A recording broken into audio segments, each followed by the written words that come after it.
Good morning. Meron tayong mosquito larvae dito o yung kitikiti. Papakain natin sa alaga nating mga gapi. Ito yung source ng ng protein. Isa sa mga source ng protein para sa gapi natin. So, papakain tayo.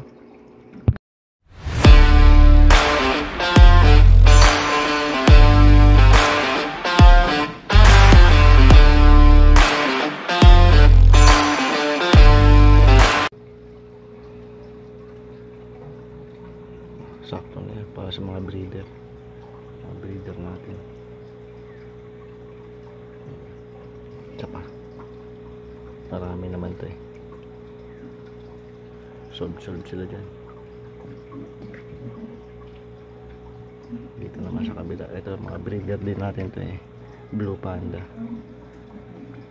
Bigyan natin 2 piraso lang naman to, pero bigyan natin para isasalang ko rin kasi to. Ito mga jubi tsaka mga jubi ng EBM. Damihan natin, marami-rami ito sila dyan, agawan sila.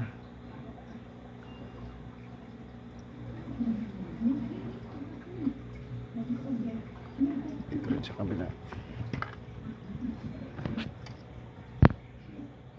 Kung makikita nyo to,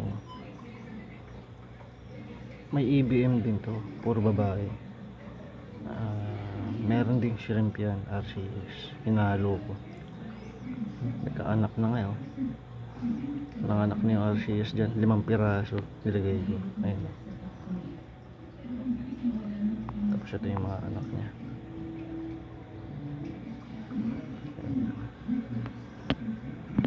Okay.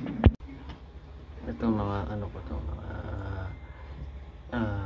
female na EBM, ginugroom ko kahit sayo mga mga quality, kaya ibinukod ko, kaya nakabukod sila. Quality kasi ito rin, blue panda na quality, kaya dapat ibukod. Nag-release kasi ng mga gandang rin, mga price.